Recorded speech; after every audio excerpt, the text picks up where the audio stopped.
नमस्कार दोस्तों, स्वागत है आप सभी का आपके अपने चैनल गौरव जंक्शन में। दोस्तों, आज की जो वीडियो है यह वीडियो आप लोगों के लिए खास है क्योंकि आपको याद होगा लगभग 3 से 4 दिन पहले आप लोगों के लिए मैं एक अप्रेंटिस की वीडियो लेकर आया था रेलवे वाली। उसमें मैंने आप लोगों को बोला था कि मैं आप लोगों को परसेंटेज किस बेसिस पे आप लोगों की रेलवे में कैलकुलेट होती है, किस बेसिस पे आप लोगों की मेरिट बनती है, तो वो चीज आप लोगों को इस वीडियो में बता दूंगा। आप लोगों के कुछ कमेंट भी आए थे, सर जरूर इस पे क्लैरिटी देना क्योंकि हमें जो है इसका अभी तक डाउट है। तो ये छोटी छोटी चीजें हैं, कहीं पर आप लोगों को पता नहीं चल पाती, जो नए बच्चे हैं उनको तो खासकर ये चीजें पता नहीं चल पाती, तो सोचा आज मैं आप लोगों को इस पे क्लैरिटी दे देता हूं। तो देरी न करते हुए हम लोग जो है शुरू करते हैं, लेकिन उससे पहले जो बच्चे एएलपी टेक्नीशियन की तैयारी पहले से ही शुरू कर रहे हैं, आप लोगों से रिक्वेस्ट है प्रीवियस पेपर्स आप लोग जरूर देखिए अपनी ट्रेड के और सीबीटी 1 के, ताकि आप लोगों को पता चल सके कि एग्जाम का पैटर्न क्या होता है और उसके बेसिस पे आप लोग जो है आगे चल के बुक परचेज कर सके। लिंक आपको मैंने प्रीवियस पेपर्स का डिस्क्रिप्शन में दे दिया है। अब देरी ना करते शुरू करते हैं। आप जानते हैं आप लोगों की जो रेलवे में अप्रेंटिस आती है उसमें 10th और आईटीआई बेस की परसेंटेज को कैलकुलेट किया जाता है और आप लोगों को जो है मेरिट बना के दी जाती है। अब बहुत सारे बच्चे बोल रहे कि सर जी हमारे 60% है, हमारे 55% है, हमारे 65 है, हमारे 70 है, क्या रेलवे में हमारा अप्रेंटिस के बेस पे सिलेक्शन हो सकता है? तो देखो, जितनी मैंने परसेंटेज बताई है इनके बहुत कम चांसेस होते हैं कि उनका जो है रेलवे में सिलेक्शन हो जाए। भले ही आप हजारों फॉर्म फिल कर लो, आप लोगों को रियलिटी पता चल जाएगी। आपके पास एक चांस होता है कि जो आप लोगों को पता होगा, हमारा हर महीने अप्रेंटिस मेला लगता है, वहां पर जहां पर आप लोगों को रेलवे दिखती है वहां पर जाकर आप लोग अपॉर्चुनिटी का फायदा उठा सकते हैं।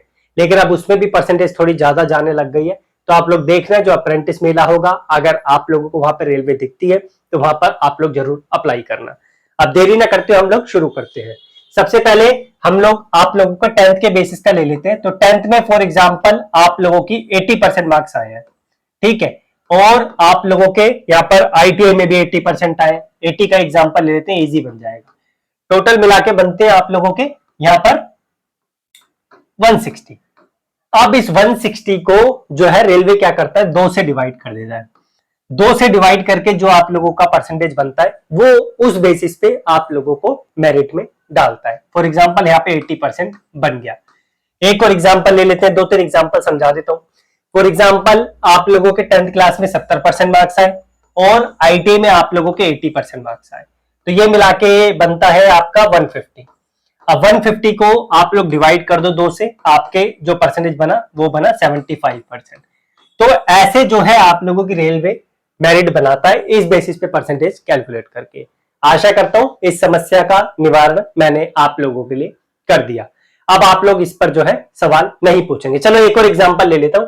फॉर एग्जांपल आपके 10th क्लास में 90% है, आईटीआई में आप लोगों के 90% है, टोटल मिला के आप लोगों का हो गया यहाँ पर 180। अब 180 को 2 से डिवाइड कर दो, जो आप लोगों का बना यहाँ पर 90% बना, तो ये हो गई आप लोगों की मेरिट में लाने वाली परसेंटेज। तो इस बेसिस पे आप लोगों का जो है रेलवे सिलेक्शन करता है, इस बेसिस पे आप लोगों को जो है रेलवे मौका देता है। ठीक है, तो ये एक छोटा सा डाउट था जो मुझे क्लियर करना था।